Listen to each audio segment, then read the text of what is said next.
Selamat pagi, bersama saya, Cindy Raja. Mari awali aktivitas dan pelayanan Anda melalui renungan pagi bersama Allah di waktu fajar.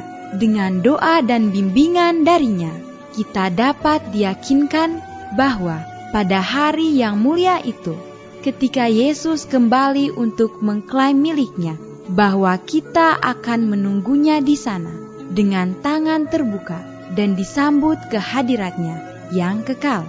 Ditulis oleh Ellen G. White bersama Pendeta Denny Kanajo. Selamat mendengarkan. Shalom, selamat pagi para pendengar yang diberkati oleh Tuhan dimanapun Anda berada saat ini.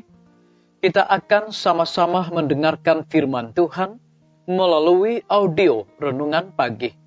Pada tanggal 27 Desember 2022 dengan judul kita akan mendirikan rumah. Sebelum kita melanjutkan bacaan renungan kita pada pagi hari ini, kembali saya mengajak semua para pendengar yang setia untuk berdoa bersama-sama. Bapa kami yang bersemayam di dalam takhta kerajaan sorga, terima kasih Tuhan Yesus. Kami begitu merasakan rahmat dan kasih Allah begitu besar bagi kehidupan kami, lebih khusus panjang malam di dalam pembaringan kami.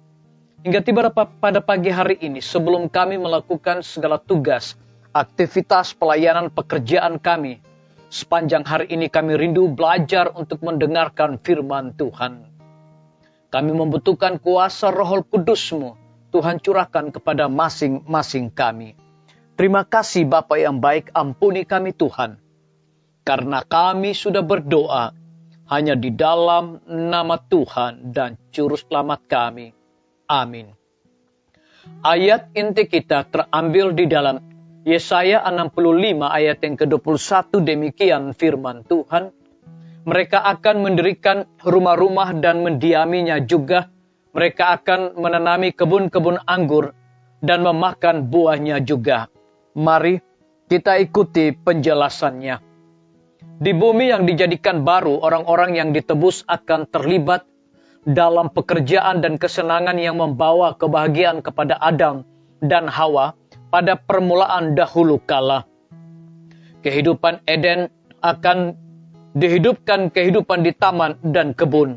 Disalin dari buku Alfa dan Omega, jilid 4 halaman 314. Di sana manusia akan dipulihkan kepada martabat kerajaannya yang hilang, dan golongan makhluk-makhluk yang lebih rendah kembali akan mengetahui kekuasaannya, yang ganas menjadi lemah lembut dan pemalu menjadi penuh percaya diri. Di sana akan dibukakan kepada pelajar sejarah pengetahuan yang ruang lingkupnya tak terbatas dan kekayaan yang tak dapat diungkapkan. Di sini dari kedudukan yang menguntungkan dari firman Allah, kepada pelajar telah diberikan pandangan bidang sejarah yang luas, dan boleh mendapat sebagian pengetahuan mengenai prinsip-prinsip yang mengatur rentang peristiwa-peristiwa manusia. Tetapi pandangan yang masih samar-samar dan pengetahuannya tidak sempurna. Nanti sesudah dia sendiri di dalam terang kekekalan, maka segala sesuatu akan tampak dengan jelas. Disalin dari buku seri Membina Keluarga, jilid 3 halaman 282. Di sana saya melihat rumah-rumah yang sangat mulia, yang tampaknya keperak-perakan, ditopang oleh 4 tiang yang terbuat dari mutiara yang sangat mulia dipandang mata. Rumah-rumah inilah yang akan didiami oleh orang-orang kudus. Pada setiap rumah terdapat rak emas. Saya melihat banyak dari orang-orang kudus ini masuk ke dalam rumah-rumah ini, menenggalkan mahkota mereka yang berkilau-kilauan dan meletakkannya di atas rak itu. Kemudian keluar ke kebun dekat rumah itu untuk mengerjakan sesuatu dengan tanahnya.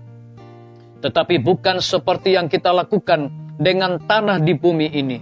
Sama sekali tidak. Suatu terang yang mulia bercahaya di sekeliling kepala mereka.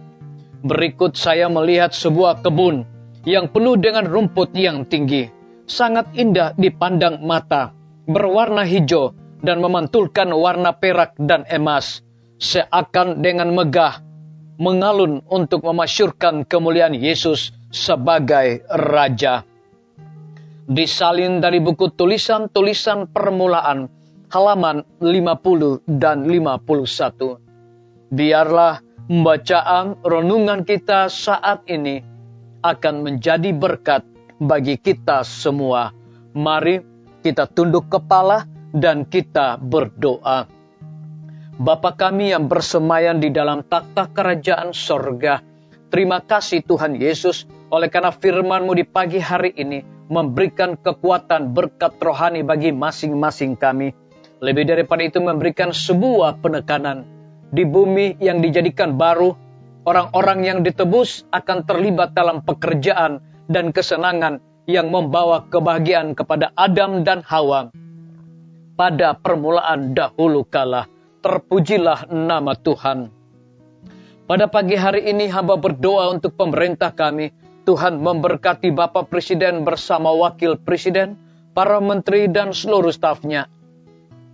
Bapak Gubernur bersama dengan wakil, Bapak Wali Kota bersama dengan wakil, Bapak Bupati bersama dengan wakil, camat dan seluruh stafnya, kepala desa, lurah, RT, RW, dimanapun mereka berada saat ini Tuhan, mereka membutuhkan pertolongan kuasa Tuhan, melalui hikmat dan pengetahuan sorga, agar mereka dapat menjalankan roda pemerintahan di tengah-tengah pandemi dan juga resesi ekonomi yang terjadi saat ini.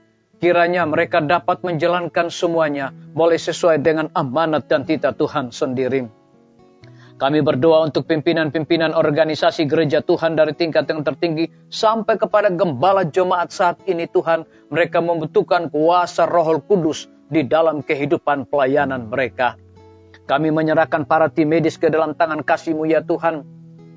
Engkau berkati dokter, perawat, bidan, semua para pekerja kesehatan yang sedang melayani di setiap rumah sakit, puskesmas, dan pustu. Biarlah sukacita sorga senantiasa menjadi milik dan bahagian mereka. Lebih daripada itu kami menyerahkan pembangunan rumah sakit Advent Kupang, rumah sakit Advent Palangkaraya. Tuhan berkati para tukang, material, perizinan. Kami yakin dan percaya semuanya dapat selesai tepat pada waktunya. Kami menyerahkan hamba-Mu Dr. Raymond yang Tuhan percayakan untuk memimpin rumah sakit Advent Palangkaraya dengan hikmat dan sukacita sorga. Kami juga berdoa untuk guru-guru, kepala sekolah, setiap siswa, mahasiswa, dosen, dan juga rektor dengan hikmat sorga agar mendidik anak-anak untuk memiliki karakter Yesus Kristus. TNI, Polri, PNS, wira swasta, petani, pedagang, nelayan, ojek online, dan saudara-saudara kami yang ada di dalam penjara. Tuhan, hiburkan mereka, cukupkan segala kebutuhan mereka juga. Kami juga berdoa untuk para pendengar yang setia, yang berulang tahun saat ini. Dengan bertambahnya usia yang Tuhan percayakan bagi hidup mereka, mereka selalu bersyukur dan mengandalkan Tuhan. Yang berada di dalam kebimbangan ketidakpastian hidup, Tuhan berikan iman yang teguh. Terima kasih Tuhan Yesus, ampuni kami Bapa, karena kami sudah berdoa hanya di dalam nama Tuhan dan Juru Selamat kami. Amin. Sampai jumpa, Tuhan Yesus memberkati kita semua.